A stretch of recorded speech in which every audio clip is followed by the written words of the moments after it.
these are designed to put product down at exactly 45 square foot a gallon. As long as you're pushing down tight, you're pulling away from your edges, you're gonna get the perfect coverage every single time. So I'm gonna finish this floor out right here, and you'll see when I push it, see how it leaves a certain thickness.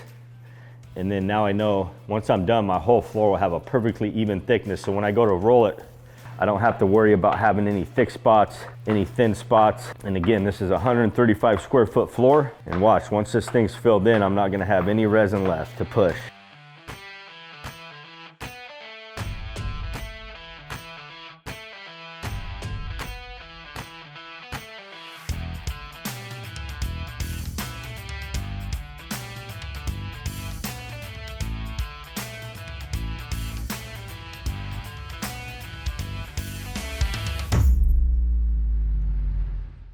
What's up, YouTube? We're gonna jump right into the action, guys. We're skipping primer, we're skipping mixing, but rest assured, when you guys order your floor kits, you're gonna get full in-depth tutorials sent to your email right when you order your floor kit, so you can watch all those that go over every single step of the process. But YouTube purposes, we wanna be more entertaining, so we're gonna get right to the coolest parts of this floor. And this video is gonna be all about our specialty tools. We got our knot squeegee, we got our flat squeegee, and you're gonna have to stay till the end to see how these things work. So Kyle's gonna hit the perimeter for me. We always like to hit the perimeter. I'm gonna start spreading it out with our knot squeegee. Now this squeegee right here, guys, game changer, puts that resin down at exactly 45 square foot a gallon, takes all the guesswork out. You get a perfectly even floor when you guys use this, and you're about to see how fast you can put your base coats down using our Leggari knot squeegee.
Next step after we spread it out with that knot squeegee is we're gonna roll it out. 3/8 snap roller. Make sure you guys de-shed these rollers.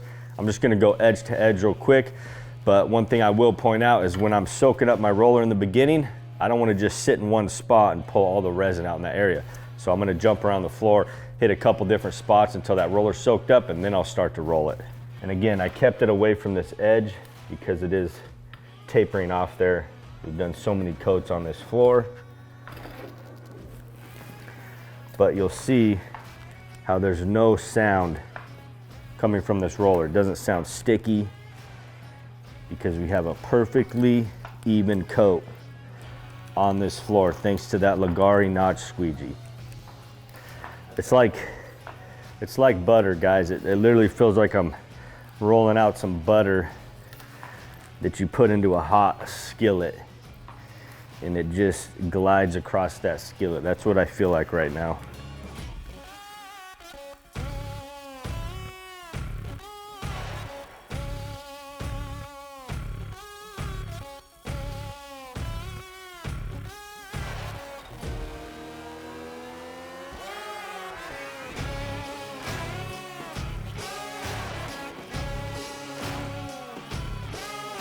What the? Trey, get your hair out of the floor. Sit there. Good, you got her. How's your hair? Definitely your hair, Trey. So the next step, we got our base coat spread out with the knot squeegee. We rolled it real quick. Floor's looking like glass. This is our dolphin gray epoxy pigment. Now we're gonna be adding our pigmented white as highlights. So I'm gonna be doing veining, and then we're gonna blend it with our other specialty tool, the flat squeegee. So I'm gonna pour out my veins. I wanna make sure I get color all throughout the floor before I run out of highlight color. And then I can always go back and add more to the veins, but I can't really pull some from the floor. It's a pain in the butt and try to get color anywhere else. So I wanna make sure I kinda get enough color everywhere, and then I go back and add more before I run out.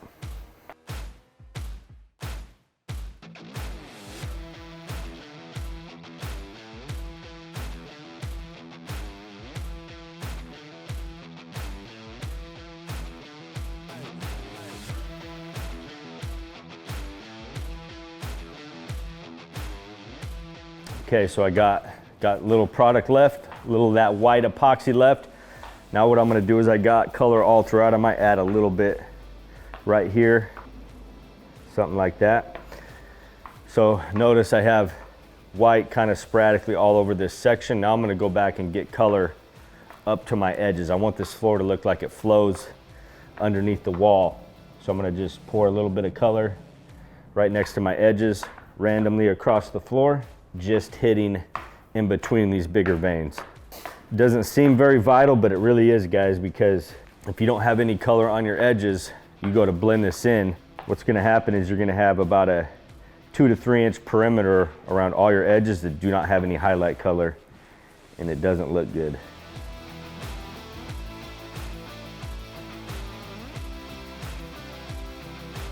There it is, that's how we do highlights. A lot of different ways that you can do highlights. This is like a vein technique.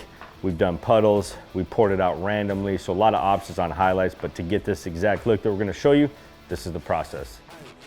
So before I go show you how to blend these highlights, guys, we're gonna talk about our other specialty tool, our flat squeegee. Now again, you saw before it was a notch squeegee that spread the product down at a certain thickness. This is awesome for blending the colors, creates really cool dynamic looks, and it's very simple to use. You can cut it down to different sizes if you're getting into small closets, stuff like that. So if you want to check these out, head over to leggari.com under our single items, and you guys will be able to see all of our specialty tools. The best way to blend your veins is we're not trying to move the resin around necessarily. We're trying to blend the surface of the product, and we want to blend it enough to where these veins don't just look like a random pile that was poured out. So I always can start blending it, and then I kind of come back and just check spots to make sure they don't look like a solid vein. Always keeping my squeegee at an angle, and just again trying to just skim across the surface and blend the surface, and this is what it looks like.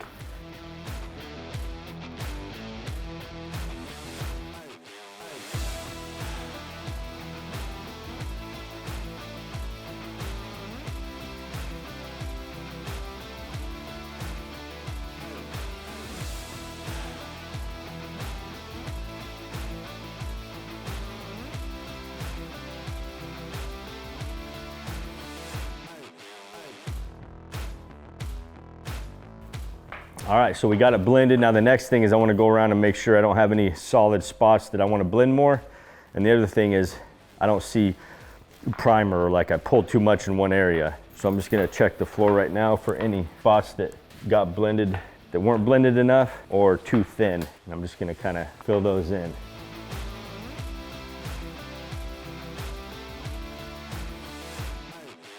So before we disperse the surface, I want to talk to all you contractors out there that are looking for bulk items. We have those as well on our website under single items. And if you're a contractor and you haven't signed up with us to get that discount, make sure you guys sign up as well when you're on our site to get that contractor discount. Now let's jump right into dispersing. All right, so 91% or higher isopropyl, and we're looking for droplets like that, guys. We don't want to flood the surface. Small to medium, maybe a couple large ones. And that's gonna give us some really cool cells out on this floor. Just hit it really quick. If you guys aren't into these cells, you don't like that look, you do not have to spray this isopropyl and it won't create those cells in your floors. Like the more concentrated white spots, it's not gonna sell out as much there versus these spots here that it's kind of blended more. So the more you blend it, the more cells you're gonna create in your floor. You see I hit this, like right here. Perfect shot, James, on it. See all the cells and the dispersing effects we get there versus this more concentrated white area of pigment. So just keep that in mind if you're looking for more of that. Really blend these two colors together. All right, that's it. So what we're gonna do now is let this evaporate for about 5-10 minutes, and then we're gonna mist the surface with denatured alcohol. That's gonna create a glass smooth finish. That's gonna eliminate any air bubbles, any micro bubbles that are underneath that surface, and give us that glass smooth finish. So we're gonna wait 5-10 minutes, mist it, and then that's it, guys. It's that simple. So I'm gonna give you guys a first-hand look at what Denatured does to the epoxy.